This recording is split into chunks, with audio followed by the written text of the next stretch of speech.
We're super excited to talk about communication today with all of you. We have a bunch of questions, which we're super excited to talk about. They all come from the audience. So thank you if you submitted a question in advance. We are going to try to get through all of them today. And then we're going to have time for a Q&A at the end. Did you want to add anything? I think we're good to go. I'm so excited to be here. Thank you for being here in person. Yeah. This is really unreal. When was your is this your first in-person event? It is, yeah. So I've been teaching virtually for the last about 2 years, and Caitlin knows that I became a new mom about 3 months ago. So I've used, thank you, a lot of terms like boppy, binky, snoo, that sort of thing. But so it's really nice. I know you said just transition into adult speaking is a whole challenge in itself. Yes, I also became a mom 2 weeks ago. Bigger applause. Yeah, I guess. I said I had to transfer into my adult voice, so I wasn't speaking baby talk at Jen today. So if I lapsed into baby talk, I apologize. But yeah, my last in-person event was March 2020. Amazing. 3 days before everything kind of locked down. Right. So we're super excited to be here. So we are going to talk about changes from COVID first to kick things off. Yeah. So the first question is, how have work relationships changed since remote work has become more common? So how have work relationships changed? Well, I'm sure you all know in your own work environments what you're dealing with. I found with the companies that I work with that overall there's been greater needs for emotional intelligence in this time, which I would love to talk about as much as you're willing. Yes. So obviously it's a really uniquely emotional time for all of us. We're feeling burnt out, we're feeling overwhelmed, we're feeling hopeful, we're feeling bored, we're feeling so many different things at one time. So I found that people need tools to better be in touch with those feelings, express them to others, and then kind of deal with the work situations with others, kind of acknowledging those emotions in other people as well. So anyway, that's been a huge topic that's come up, I've found, with remote working. But also we know that we feel more isolated working remotely. We feel more distant from others. We've certainly seen with new employees, people who are new to the work environment entirely, that it's harder to build relationships in a virtual environment. So are you seeing something similar? Definitely similar. I feel like there's this kind of like polar opposite thing going on where it's incredibly personal. Like I was breastfeeding on a call yesterday in my bedroom. And I was like talking to people and my baby was just there. And I was like, this is extremely weird. And at the same time I was saying, I haven't met a single person that I work with right now in person because I started my business in January 2020. So I think I know 2 people. I know how tall they are. We were always joking about how tall everyone is in real life. I think emotional intelligence is super important. And we're talking about communication for this entire conversation. But I feel like people who have emotional intelligence, an element of psychological safety on teams, that's another like hot topic that I've been talking about with a lot of clients recently. Just building that psychological safety and the ability for people to set boundaries, give feedback, talk about what's going on, and feel comfortable. Vulnerability comes up a lot where we're trying to balance, putting on a brave face, but then at the same time, like exposing ourselves to the people around us to create those human connections, I think is really difficult. But I also feel like right now it's given people the opportunity who maybe act a little bit differently in the office to shine, like introverts and things like that. I am a written communication person, so the fact that no one's stopping by my desk and trying to talk to me and people are actually emailing me and texting me and putting things in writing has been super, super like effective for me personally. But that's one way I feel like relationships have definitely changed. Also, it's making me think that we're closer to our teams than ever. We're seeing into people's homes for a long period of time. We're getting to know people better. But also, it's been harder to communicate with other teams in the company. I'm hearing with a lot of people that the cross-team collaboration has been a lot more difficult because we're pretty siloed within the people that we work with every day. So it's beautiful in that we know these people better, but we're kind of more limited in our perspectives. I think that's totally true. I feel like the collaboration's been a little bit difficult, like you said, with cross team, Yep. where teams know everyone's personal information now, right? Like I've seen your dog in your room and your kids and all that. But then, like you were saying, people who started like during COVID, especially, like something will get sent out and people will be like, I don't know who that person is at all. I don't know what that team is. I don't know what that team does. And I feel like it's actually I come from employee experience and human resources. It's put a lot of pressure, NIT, a lot of pressure on those teams to make that work. Yep. And I feel like those types of, roles in the organizations are getting a little bit burned out with trying to make everything work. Yeah, that makes a ton of sense. Also, the element of less spontaneity, which we're all completely aware of, that's been huge with remote working. And I'd be interested to hear how you've heard about this or experienced this, but when we don't have these sort of more informal interactions with people, it's just a little bit harder to build up that goodwill with them over time that would encourage them to know you better and maybe to give you that extra help you need down the line. So it's harder to really get deeper into a relationship. I think it needs to be a bit more structured in the way that we do that with people. Yeah, I feel like that is totally true. Like, right, we don't have the water cooler chats, and I know that's like also become a huge buzzword. There's a lot of buzzwords. We're using the new normal. They just keep being more. So I feel like a lot of teams, with Zoom especially, like the whole like we're gonna go into breakout rooms thing kind of sends like a shiver down certain people's spines. Me, Yes. but I always feel better after we do it, right? Like when someone's like, we're at an in-person or we're at an online event, we're gonna go into breakout rooms. I'm like, literally, should I pause this, turn my camera off, and go to the bathroom while this is happening? And I'm like, no, stick it out because this is the hallway chat, this is the kitchen chat, like this is where you're gonna get to meet people, and just taking a couple breaths, being like, this is going to be me and someone else like face to face right now. And I don't know who it is because breakout rooms are usually random. But just having that sort of, I always feel like I had a connection with that person after. I think, we're talking about tactics next. That'll be what have you noticed have been the best communication tactics, right? Like breakout rooms that work in person, that don't work virtually, and vice versa. Okay. Yeah. Well, definitely breakout rooms have been amazing. So in the workshops that I teach, we use as many different ways of communication as we can within usually the Zoom medium. So like you were saying, for people who might be a little more reticent and don't want to share, we give them the opportunity to use chat. We do polling, we do breakout rooms, we do demos in front of the group.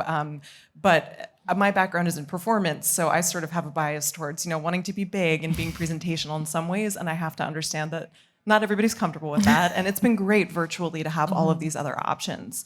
I think some big things about the differences between in-person communication and online communication is with in-person, we can read body language a lot better.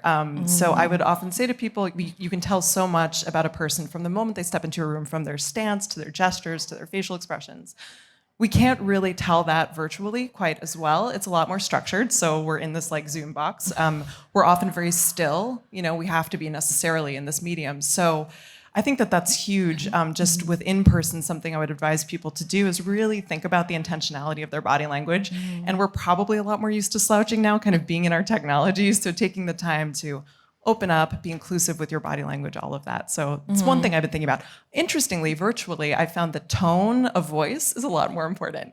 And also just on the phone with people, that's something we're picking up more on, and it's a way to be more expressive and intentional with other people. Yeah, I think tone's really important, especially in written communication as well. Like, if you're on Slack with someone or on email and you get something that seems a little bit short, there's not the opportunity to, like we said, pass that person in the hall later and have them smile and wave at us and know that everything's okay. We just have that like, thanks or okay, like Slack message. And I'm like, what does okay mean? The worst one is can we talk without the question mark? Can we talk? And then someone puts like a calendar invite on your calendar for like 4 days away. And I'm like, well, now I'm not going to see you until then. Or and sleep. I can't, or sleep. I can't drop by your desk. I can't hang out outside your office waiting for you to walk by so I can make sure that we're good.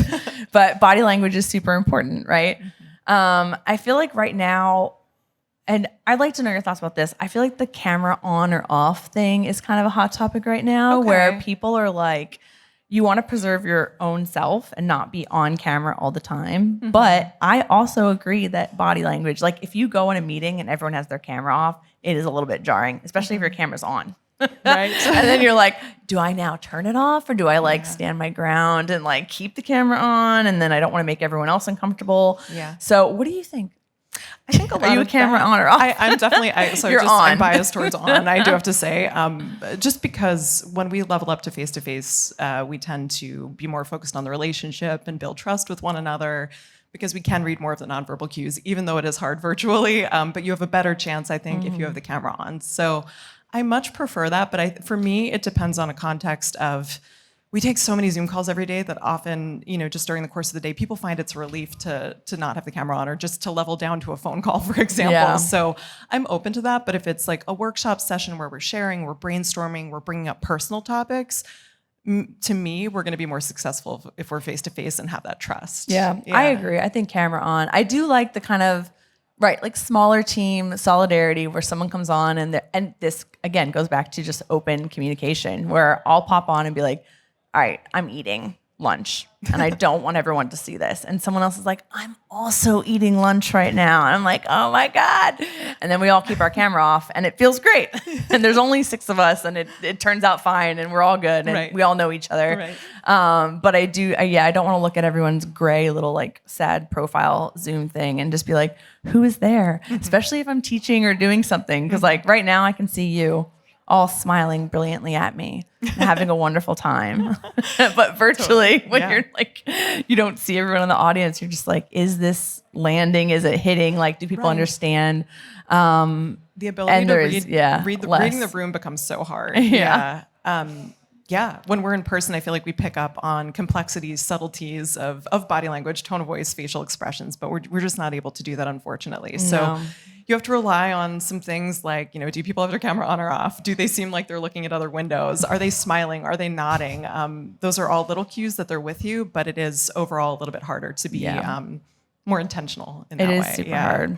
I would say one last tactic as well is like planning. I feel like for planners, virtual is great. I'm like, this is like our time to shine if you are a like planning person, because as we said, there's nothing that's impromptu that's happening right now. So, for example, 2 weeks ago or something, I guess more than 2 weeks ago, because my daughter was born 2 weeks ago, 2 weeks before that, because time has stopped.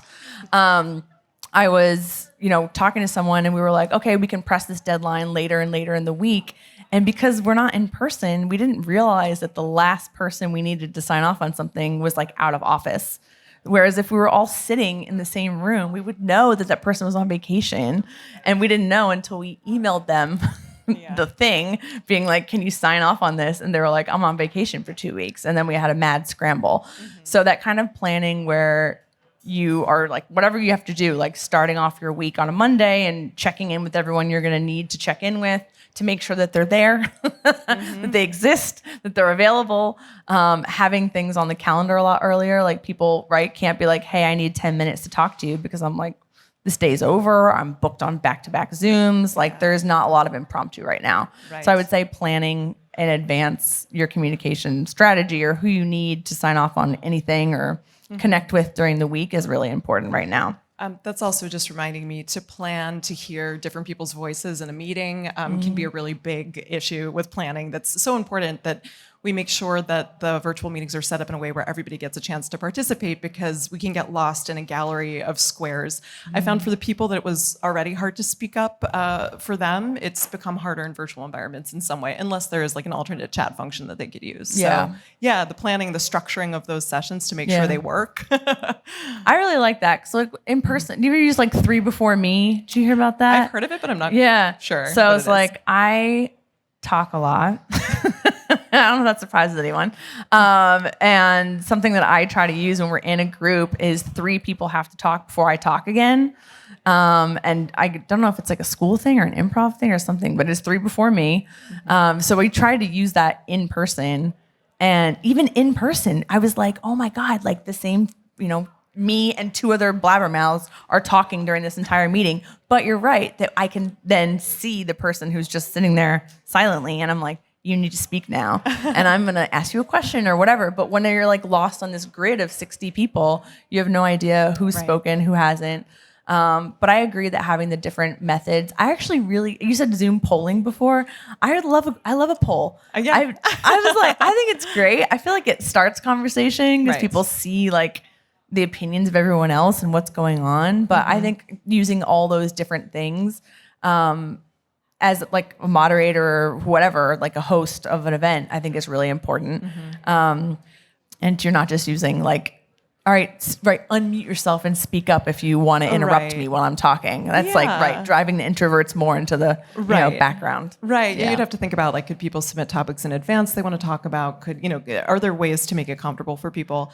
The 3 before me was also making me think about gamifying meetings. Is something we talk about in our workshops sometimes when we use improv games or problem-solving games and apply them to brainstorms that we're having with our colleagues. So I don't know if you've heard of probably the 6 hats technique for problem solving. I don't know. Oh. It's you put on a different thinking cap to solve problems, 6 different caps. And one is like a very like rose-colored glasses perspective. Another one is big picture perspective, that sort of thing.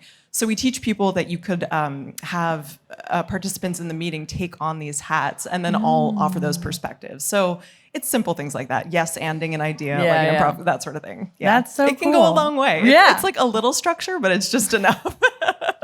It's fun. Gamification is great. Right. Yeah. Like anything that makes, another the virtual meeting. onslaught of virtual meetings in any way exciting is fun. And it's interesting to see like the creativity that people have come up with above and beyond, right? We always think of like either you're presenting or you're doing a breakout room or whatever. But like you said, like there's so many different ways to engage people. And some of them do feel a little bit silly, but then it always turns out really well. And the feedback is always like, I'm really glad we did that silly, ridiculous thing. And I'm like, thank you for reinforcing my decisions all the time. So speaking of building relationships and chatting with people and drawing people out of their shells, let's talk about that. So we have 2 questions about relationships. The best way to start and how to improve and develop deeper relationships without trying too hard. Right. I love that question. Without trying too hard. I know. So starting a relationship, just to say that if we have good relationships in the workplace, people are less likely to quit. They're less likely to be sick, which I think is incredible, that if you like the people you work with, you're going to go to work or log on. And you're going to perform better. So it's completely worth it to cultivate relationships in the workplace, build up that goodwill we talked about. So over time, people will be wanting to help you when you need help, and vice versa. So a simple thing I would offer is just the power of open-ended questions. Right. Yep. So you probably all know that open-ended versus closed-ended. Closed-ended would be like asking questions that would require a yes or no or a one-word response to them. But open-ended questions are when you really seek somebody's perspective and ask a question or make a statement that would really get them talking about their experiences. It's a little bit of an art. I've worked with people on crafting them, and like it does take some time to come up with good open-ended questions. Yep. So you're not constantly just being like, "Can you tell me more?" What else? But it would be along the lines of something like that, or can I hear a little bit more about this from your perspective? Something like that. These are very, very relationship building, and most people aren't very good at them. So I would offer to start a relationship. It could be a simple tactic to try to get to know someone. Yeah, but ultimately, I think when you're starting relationships, it's about building trust. It's about gaining respect from somebody, so showing them that you value their opinions. It's about being inclusive. It's about being self-aware. We have to kind of know how we affect people with our behavior and what we're saying. It's all of those things. Yeah. So, yeah, what do you think about starting a relationship? I love the open-ended question thing because when I teach teams how to coach each other, so anyone can learn how to coach, and part of it is asking coaching questions, which is not like yes or no questions, and not why questions, because it's a little accusatory. And people go, why didn't you just quit your job that you hated? It's so easy. I'm like, no, but what Tone and of voice how? is so right? What and how open-ended questions are like the gold standard of coaching questions, meaning they're also the gold standard in communication, drawing people in, building relationships, and doing that, getting people to open up. So I think open-ended questions is a really good one. I think having time built in to understand that a relationship needs to cultivate and grow is really important. I feel like Being in employee engagement and HR for so long, a lot of times like you'll get a new employee starting, they'll have like a 1 day or a half day or like an hour like orientation, and they sit at their desk. And then sometimes like there's a buddy or something like that, which doesn't always work out that well. Sometimes it falls through, or you don't like your buddy or whatever. But I've seen a lot longer lead time with onboarding specifically. So if we're talking about employee relationships or coworker relationships or anything like that, building in the time to have someone remotely meet the rest of the team. I went on with a new client of mine, like what I thought was an extremely long, like for a client, I was like, I don't work here. Very, very long, winding process of meeting a ton of people virtually. And it was one of the most helpful things that's happened since COVID started. And at the time, I was like, I'm spending like 7 or 8 hours, billable hours, to meet all these people. And it made it so much easier to reach out to people, to get projects finished, because I was like, I already met these 6 people. I have no problem. I know their dog's name. Like, I know what they look like. I have no problem emailing them and asking them. I know exactly what they do. I know their history with the company and things like that. This was all face-to-face? No, this is virtual. Virtual, but virtual. Video, right? Over video. Yeah. Okay, So everyone had like 30 minutes set up. And I was like, at the time, is this the best use of this time? And looking back, I'm like, I think those, whatever, 8 hours we spent doing that probably saved like 40 hours of work, because I wasn't like, who do I reach out to? Or now I have to like meet this person for the first time. I'm like, I already know them. I'm going to email them. I'm going to text that person and ask them for the thing I need. And it was a lot faster. So building in that time, especially with any sort of onboarding or, you know, if you're moving teams or anything like that, I think is really important. So deeper relationships without trying too hard. For me, it always comes back to listening well. So I wanted to talk about listening a little bit, and some of the things that we can all remember. So paying attention is really hard these days. Our attention's really divided. We're online all day, and people are fighting for our attention in different ways.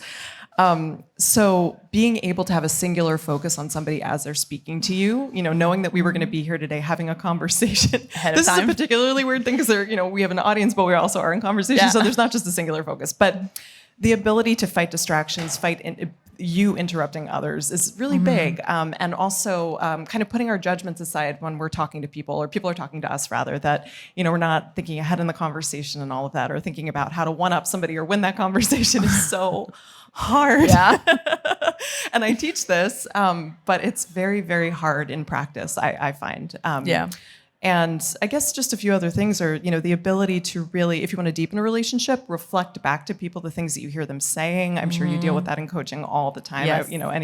I'm sure that's a big one. Yeah. And the other thing I was thinking was just the ability to acknowledge people's feelings, because as we said at the beginning of this, it is such an emotional time for people that to show that we're listening, sometimes that means reflecting back like a feeling that we're getting from somebody. So it could be, observing like it seems like maybe, or I'm guessing maybe you would feel frustrated in that situation. Something along those lines can really go far. Yeah. Yeah. I think the without trying too hard thing is interesting, because I would say without appearing to try too hard, right? I feel like maybe that's the question. It's like, because active listening is hard. Yes. We don't do it.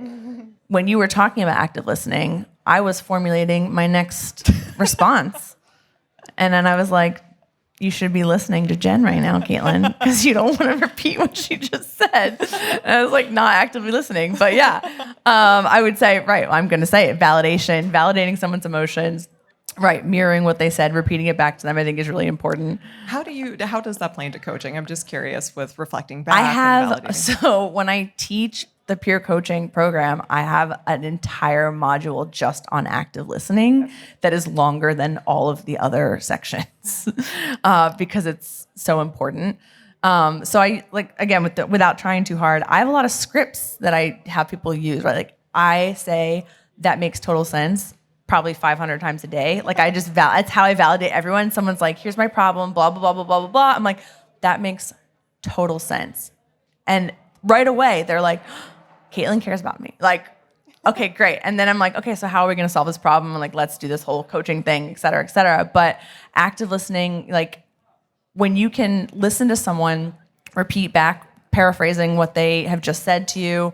Again, it's not like a normal way of speaking. It does take, again, going back to the trying too hard, it does take an extra step where you're like, am I really going to parrot what this person said back to them? It's going to sound super weird.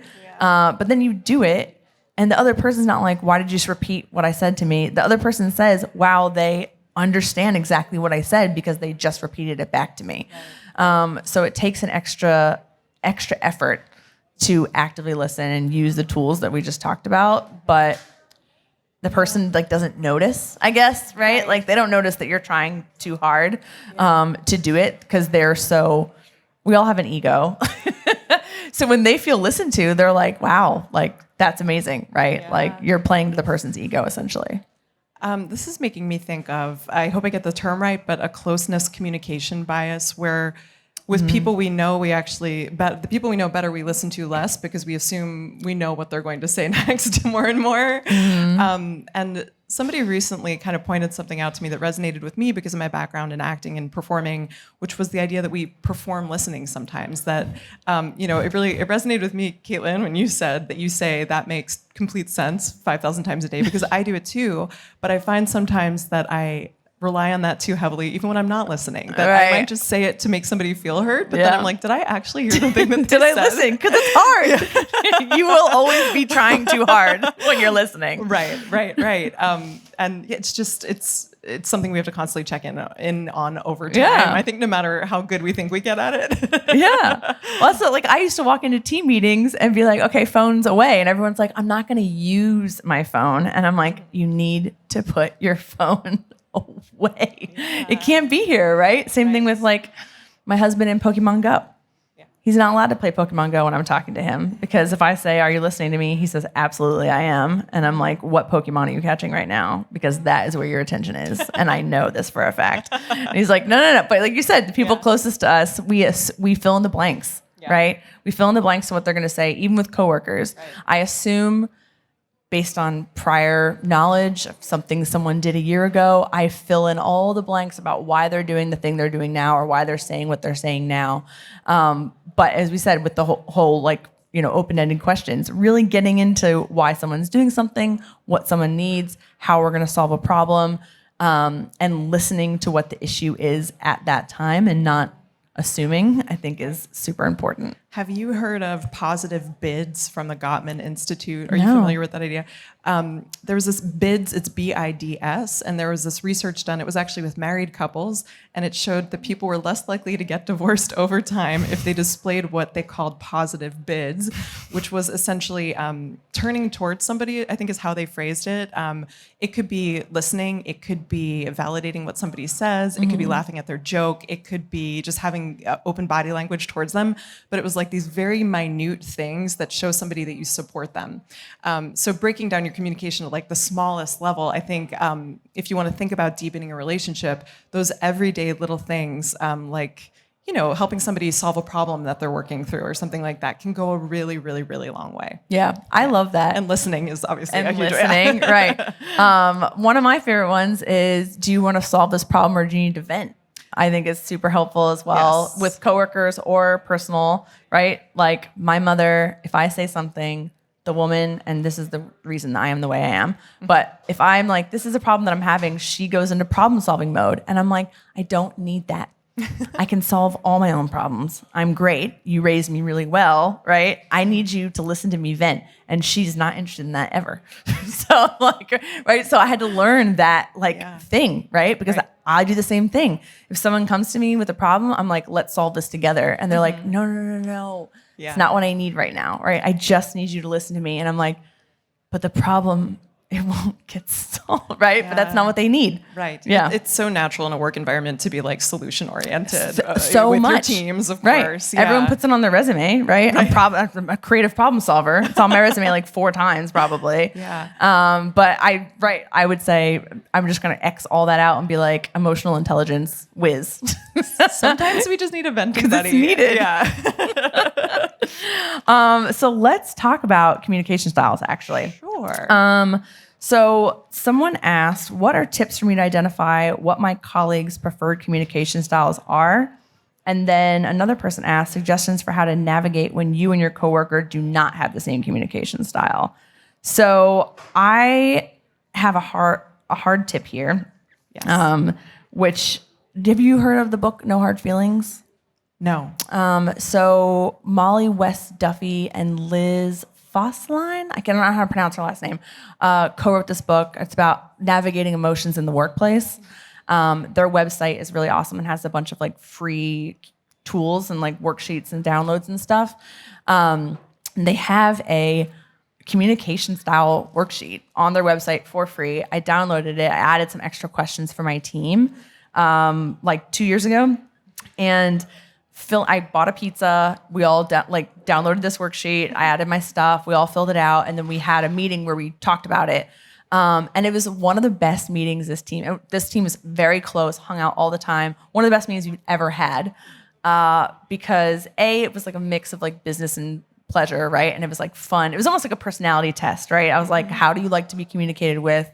Down to the nitty gritty, right? Like I said before, I prefer written communication.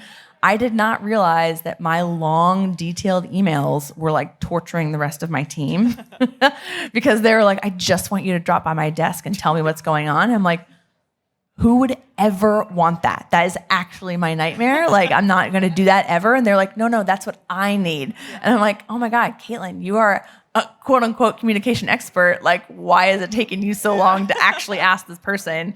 So a tip to identify what your colleague's communication style is to ask them, right? How do you prefer to be communicated with? I did not realize no one else on my team was a written person. They were all like auditory. I want to be told this. It needs to happen now. I'm like, if you come up and talk to me, I'll be like, you need to book a meeting for 4 days from now so I can prepare. I'm going to research everything about you. You know, I'm going to make an Excel spreadsheet about this meeting. And no one else on my team wanted to do that. So I highly recommend just asking someone how they prefer to be communicated with. And B, like if you're on a team you can even propose this if you're not in charge, right? If you're like, you can manage up, right? And say, hey, especially with remote work, I think it'd be really important for our team to take some time and fill out this worksheet. Or just talk about our communication style, right? Set aside 5 minutes at the beginning of a meeting and say, everyone go around and say, how do you prefer to be communicated with? Do you like texting? My brother FaceTimes me and I hate it. I'm like, you need to schedule a FaceTime. I'm an older millennial and he's a younger millennial. You need to schedule video chats with me, right? And he's just like, no, I want to talk face to face right now. And I'm like, we need to discuss how this is going to work going forward. Right. So setting aside a couple minutes just to ask someone, right, what's going on. I love that tip. And to be able to describe your own style as best you can to others as well. Yeah. I think it's super important. We need to talk about everything these days. I know. To just be clear. Right. Yeah. Right. I know. And it's like, especially with the remote, people are just like, I hate when you Slack me at 5 p.m. Sure. Right. And I'm like, oh, because I was just going to leave this here for tomorrow, but I didn't say, don't worry about this until tomorrow. I just Slacked you at the end of the day. Right. And over time, I'll probably talk about resentment later as well, but resentment can grow, especially virtually, right? If you can't see people's faces, you have no idea what's going on, behind the screen and whatnot. We want to try to keep resentment and not communicating at a minimum, because it just breaks down clarity, right? Yeah. What was the other one? Oh, navigate when you and your coworker do not have the same communication style. Yeah, that's a tricky one. So I've dealt with situations like this. I know a lot of people for communication styles use frameworks. There is just one throughout time that I found to be really simple that is helpful. It's been helpful to me. It's the task and relationship grid. So I don't know if anybody's familiar with this. It was new information to me when I learned it, but basically the idea is to think about a grid where one axis is task, the other is relationship, and just know that we all naturally orient towards one of those axes. Some people are really task focused, so maybe you just like to get the information you need at work in order to get the job done. Other people are much more relationship focused as we need. So in order to really hear something, they need to feel cared for. And what's important to know with it is two things. One is how you fall on that grid and that you should have integrity around both of those things. But where do you tend to fall towards? And then also knowing what you think the person you're communicating with would appreciate. So for me, that's been huge because I'm definitely much more relationship oriented than my co-founder. And she and I throughout the years have needed to learn how to communicate with one another by realizing that. And also just talking to one another. Like you said, if you're unsure, just ask. Right. And she's told me like flat out that to be blunt with her, she doesn't take offense at it. And to me, it felt like I was really kind of overstepping in those situations. Yeah. I'm like your co-founder. I'm like, what do you need now? Right. And then please walk away. Right. But yeah, if you don't know, you don't know. And if you don't ask, you have no idea.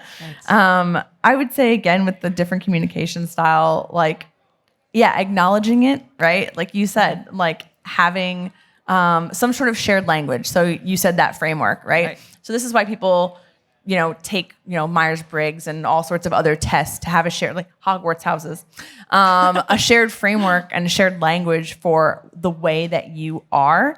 So if you can do something with your team or with your partner or whoever, right, where you have a shared language. So we can go back and forth about, personality tests and things like that, where people say, well, because I'm this way, therefore I don't need to learn a new skill, or I don't need to talk to you a certain way because I'm, ENFP or whatever, and I'm just this way for this reason.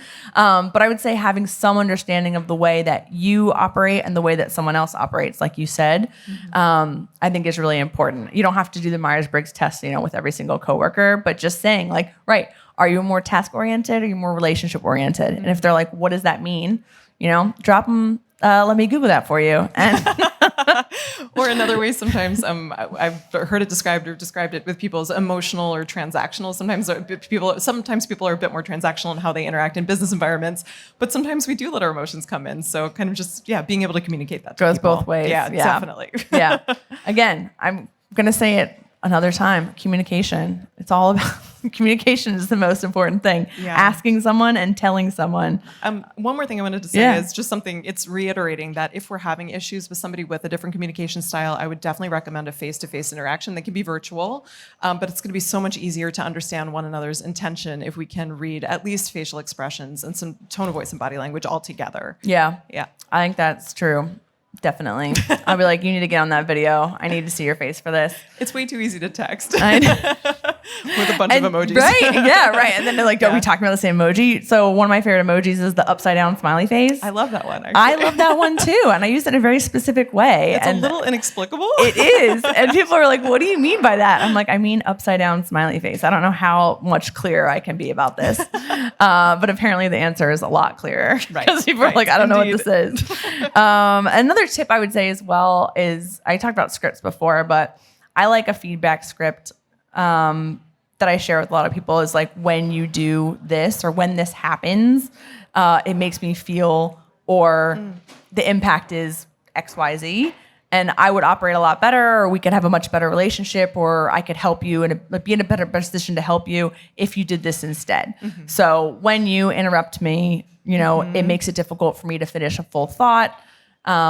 And I feel like our conversations would be a lot more, organic, and we could solve problems a lot faster if you let me finish my sentence before, you jumped in, right? Like that sort of feedback. Instead of saying you always interrupt, which can't possibly be true, and then it's going to make the other person mad. Just having that sort of like feedback script is really helpful. Yeah, I find it really helpful generally to have back pocket language. I like to call it, like language you could just pull out of your back pocket at a moment's notice for more emotionally charged situations overall. And it's not going to sound scripted. You can practice saying it at home a bit, but it's going to help you stay on course. Yeah. With any feedback conversation, I would say, like, if you take 2 minutes to think about that first sentence, it's going to save you so much time later, like trying to catch up and explain to the person what you're actually trying to say to them. So it's worth scripting, says the performer. But yeah. I was going to say, you're a performer. So even when I do some like content coaching as well, because people don't know how to speak about themselves. So I read all of my stuff out loud. Like if I send an email, I read that out loud. If I'm going to go into a conversation that's difficult, usually I don't do it for, what are we going to have for dinner tonight? But a difficult conversation, I practice that out loud and walking around, talking to my cats, like all that sort of thing. I say this for negotiation, like salary negotiation a lot as well. I'm like, if you haven't had that conversation with a friend or with a mirror or with the wall at home, it's not going to come out the way that you want. So really practicing that out loud, hearing your own tone of voice and things like that, I think is really helpful. So that's just going on. More tips, all the tips in the world. Well, it's also making me think about, and also, by the way, we're inching towards Q&A. I just wanted to let you know. Oh my goodness. That it can also be helpful in difficult situations to envision the scenario before it happens. It's called a process visualization. Ooh. Performers, like high performance athletes, will often just envision like this sitting in front of you all, for example. I thought about this a lot over the last couple of days and just what it might look like, who I might see there, what I might feel like. That sort of thing can put us, it can almost in a way create like a muscle memory for us of something before it even happens, which is worthwhile. I think it's useful. I really appreciated the fact that I was wearing a mask on the subway on the way here because I was reading the questions out loud to myself and answering them, but no one could see me do it. So I was talking to myself in my mask. I think the kid next to me could hear me and he's probably like, "There's just another crazy person on the train. It's me preparing for this thing." Right. So I'm not talking baby talk to Jen. All right. So where do you want to head? Yeah. Well, I don't know. I feel like we should talk about boundaries probably. Sure. Right? Yeah. So we have 2 boundaries questions. One might be more straightforward than the other. So someone said, if we don't have a 9-to-5 job, what hours do you think are appropriate to text and email? Yeah. I would flip that back on the asker and I would ask them, what hours do you think are appropriate to text and email? And then I would set that boundary. So I feel like the industry matters. Like I used to work for a school and the principal showed up at 6 a.m. because it was a school and she would start like calling me. And I was like, I am in bed still. So we need to talk about this. And then I worked in journalism for a while as well. And on election night, people would be texting me at 2 a.m. saying, "Hey, where's that thing? The lights went out and we're still here reporting on XYZ." And I had to set boundaries around like how we were going to not do that in the future. So I would say it totally depends on your industry and your team, but there's no hard and fast rule, right, for you. So, right, like now we're both new moms. Like our boundaries, I would say, are going to change for sure. I'm not going to be like, email me at all hours of the day and I have time to do this because I don't. Right. So just not just sending an email being like, I don't have time to do this because that's rude. But setting a boundary, right? Saying like, hey, I have a baby now, my priorities have shifted. And because of this, my working hours are X and Y or whatever. And just setting that ahead of time. So the thing about the boundary is set it ahead of time if you can. Like get in front of it get in front of it, right? So thinking about what your boundaries are and why they exist. You don't have to tell everyone your personal information. But just knowing what they are and, having it in your email signature or letting your team know or asking your team what our boundaries as a team should be, what our working hours should be, I think is really important. But yeah, getting ahead of it for sure. Yeah. I would agree with all of that. Everybody being remote, all hours are sort of on the table at this point. So I would say just scheduling send on emails can go a long way. Like often if I'm working late at night now as a new mom, I'll just schedule the send for 8 a.m. the next day and just, so I'm respecting. Because what happens is people feel a need to respond, as we know, if they're receiving these messages in the middle of the night. And that can be difficult. So yeah, it's a little contextual, like you're saying, depending on industry relationships you have with your colleagues. If they're texting you at all hours, that's probably fair game. If you're okay with that. But then also what you said about just like simply clearly upfront stating what you would like is the way to go. I would like X, Y, and Z. Right. And frame it and why it would be beneficial for them as well. Yeah. Yes. Centering the audience for sure. Being like, I can better help you when you don't call me at 3 a.m. would be super helpful. Thanks. And then how do I create boundaries without my coworkers feeling like I'm not a team player? It's interesting because I don't think having a boundary is like antithetical to being a team player necessarily. It can actually, as we all know, strengthen our relationships. It's just getting over that hump of expressing yourself to them without seeming like you're pushing them away. So I think a lot of what we said applies, like crafting the message in advance, keeping it simple. I would like, maybe you want to frame it in a communal way with the word we, talking about how this could benefit other people and all of that. What do you think? I agree. I would say if your boundaries are consistently being crossed, I would say that's no one else is being a team player either. Does that make sense? Like if you have boundaries that you've stated, and people are crossing lines, I'd be like, this this isn't operating as a team right now, right? And there's a really good chance, and this goes for almost everything, that you are not the only person feeling that way, right? So having a bit of courage, if you have the, psychological safety to speak up, saying in a meeting, right? Like, hey, I noticed that our team does this thing. Like, is everyone cool with this, right? Is everyone cool? Would everyone be better off if we, shut down email at 6 p.m., right? Or we didn't work late on Fridays or something like that.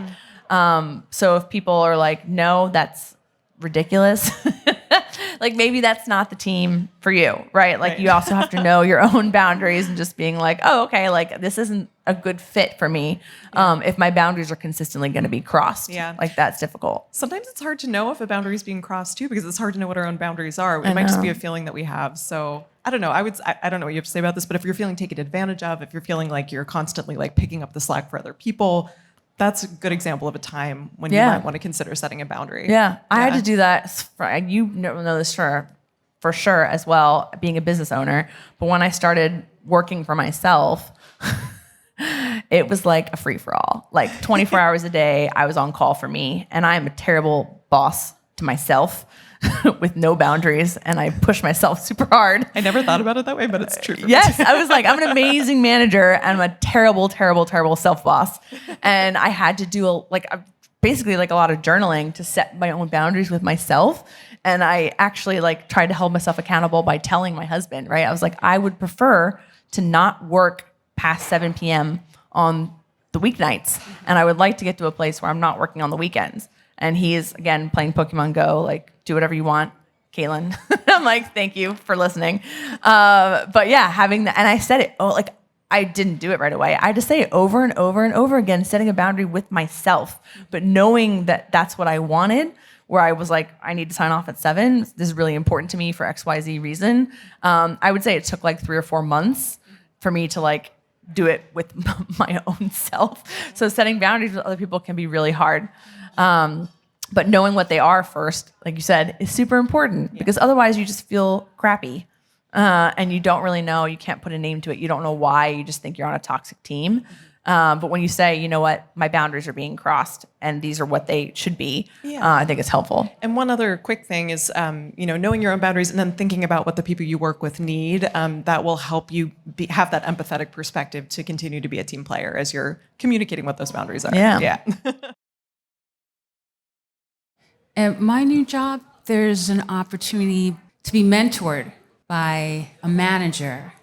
So from the collection of the team that exists, we were chosen by whatever manager.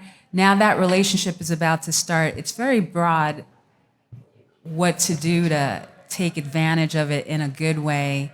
And it's going to be in person. The whole relationship, the job, everything is going to be on site. So I want to remain excited about it, but I want to navigate it less pre-pandemic type nonsense, if you will. That would be my goal.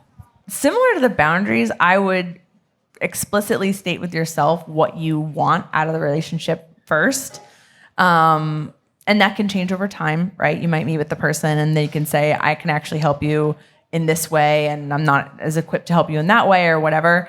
But knowing what you want first, because I've been a mentee and a mentor, being a mentor and having someone show up and be like, can you just tell me your wisdom, right? And I'm like, I need you to have some concrete asks for me right now. What do you want to work on?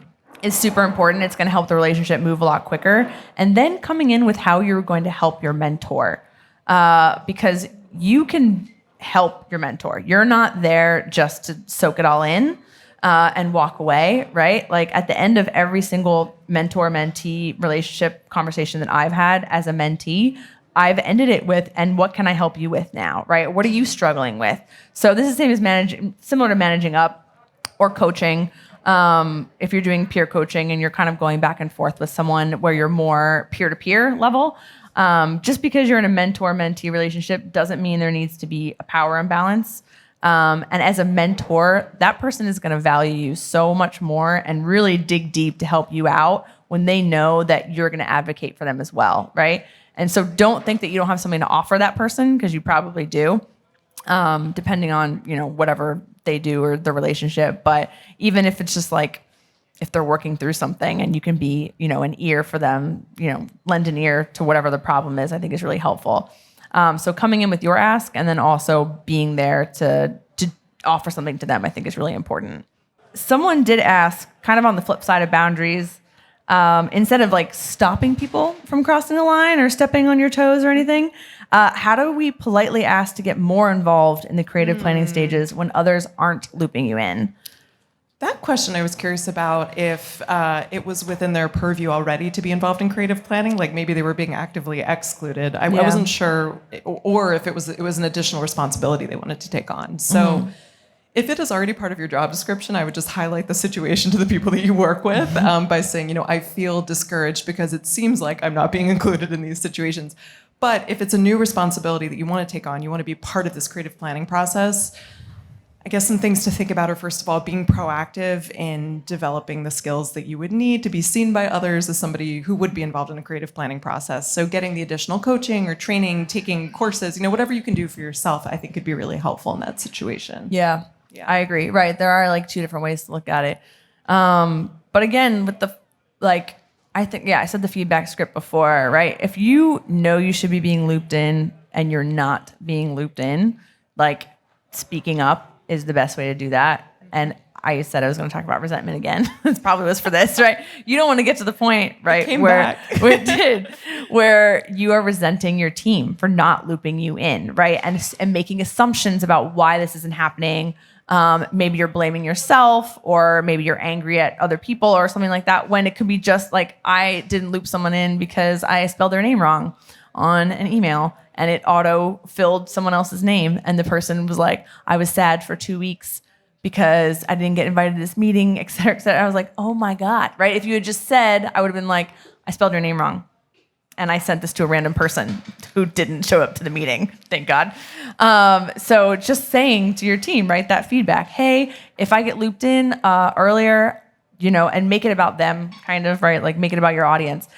Your project is going to be a lot more effective. We're going to hit our deadlines a lot faster. The team's going to be a lot more efficient, whatever it is, whatever the outcome's going to be, if I get looped in on Monday instead of 2 seconds before the deadline, right? And make them realize the value of looping you in ahead of time rather than complaining retroactively. You want to showcase your value. And I guess that kind of works for both, right? Right. Like whether or not you should be looped in or whether or not you want to be looped in because you're, want to be part of this team or want more responsibility. Right. And to add to that, if you're expressing it to a superior in some way, I would say if it's a feedbacky kind of conversation, to just talk about tying it into how it will improve your performance. To be looped in earlier can be a great way to describe the impact of it to a superior. Yes, for sure. I always want to see results. I'm like, what are the results? I'm like, I will loop you in today, this moment, if it's going to make this project better. Okay. So let's just make this as effective as possible. Okay, cool. And then, where do we want to wrap it up today? What are you thinking? I feel like the tips for new managers or first-time managers is really good. So let's leave with tips. Tips for new managers. Yeah. Well, I was thinking just a really big one is being ready for this mindset shift that we have, because you became a manager because you do a great job. But now that you're a manager, you have to help other people do a great job. So your performance is really tied to the team's performance. And I find that a lot of people have trouble making that shift when I talk to them. Yep. There's just a different kind of responsibility that you need to take over time. Their failures are your failures, their successes are your successes, that sort of thing. I find this is where it's helpful to have a growth mindset, if you're all familiar with that term, where we just, remind ourselves that our efforts and challenges that we face, it's all going to make us stronger over time when things can be difficult. So that's the first thing that came to mind. Yeah, I would play off the growth mindset and just say, keep learning. So the chances of you becoming a manager and getting an all-inclusive management training that is 2 years long and makes you the manager you've always wanted to be is probably slim. Not a lot of organizations do that. So I've been a manager my entire career, from day one when they were like, you're smarter than that guy, so you're in charge of him. And then I became a manager and I was like, why is this happening right now? There was no training. There was no playbook. But like you said, your performance is tied to the team's performance. You're not just a solo person who's doing your job anymore, right? So constantly learning how to be a better manager is really important because your job is not just your job. Right. Your job is to also manage. Get a mentor. I know we've just been talking about mentorship. Mentor. But, there's so many gray areas with managing that it could be helped through with a mentor potentially. Yep, for sure. Ask people, what their mistakes were. I can tell you a million management mistakes. This is literally the reason that I have the company that I have with peer coaching, teaching people how to coach themselves and each other, is because all the years of managing weren't as effective as like 1 hour of coaching conversation with someone. Isn't that incredible? Yeah, it's super, super helpful. I mean, I read a lot of like Harvard Business Review, like every day, basically. So anything that I can read about management, organizational change, psychological safety, emotional intelligence, just constantly honing your management skills, not just your job skills, I think is really important. And I also just wanted to bring it back to listening, that there would be maybe an impulse in somebody to want to, as a new manager, to step in and like make some sweeping changes and show that we're in charge and this sort of thing. But it's so important to take a second to really meet with people, talk to them about their experiences, learn more about individuals and the organization before you kind of start to guide the ship. So that would be kind of my ultimate advice, is to put on the listening cap that we talked about. Yeah, especially if you are now managing your peers, your former like coworkers, that can be a little bit toe-steppy. So yeah, we could keep talking about that. Do you have to talk to your peers about transitioning into the manager role? Probably. Is a conversation worthwhile in those scenarios? If I've started to manage peers, I've kind of had like I think I called it like a stepmom conversation before, where I go, hey, I'm not your real mom, but I'm cool. And I promise that like we can hang out still, but I'm in charge. But I know I'm not like the CEO, but you have to listen to me, and we're friends, but I own you. Like, right? Like that's sort of like, I'm in charge now. And this is the way it's going to be. But listening, I'm like, I know that I was just promoted, right? Like, and this is probably going to be weird for a little while, but I need you as my right hand or whatever, right? Like I need you on this team. I value your opinion, right? You still have a lot of autonomy to make your own decisions as well. I'm not just going to come in and like walk all over you. So like, I think those conversations, candid conversations, are really helpful and awkward, but helpful. What else is on your communication leadership reading list? You're putting us on the spot now. I can never remember the names of books. All the books. If you have any, throw them out there. So I do love No Hard Feelings. I think it's super helpful. I think I am obsessed with the concept of psychological safety. So anything by Amy Edmondson, which would be more articles, not books. She talks about psychological safety a lot. In terms of networking, so one of my favorite books is Build Your Dream Network. I think it's really great. She talks about, it's by a woman named J. Kelly Hoey.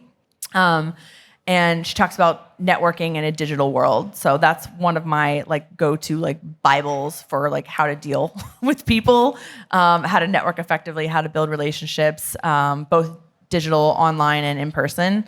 That's one of my faves. It's full of all sorts of bookmarks. And then again, I read a lot of Harvard Business Review, a lot. And just anything about, psychology, I think is really, really helpful. I second all of the above. Thank you for the reading list. I do read a lot of business books, for sure. I'd say those two are really good. Cool. Nice. All right. Thank you, Caitlin. Thank you. Oh my gosh. Thank you, everyone, for coming. Yes. Thank you all so much for your questions. Awesome.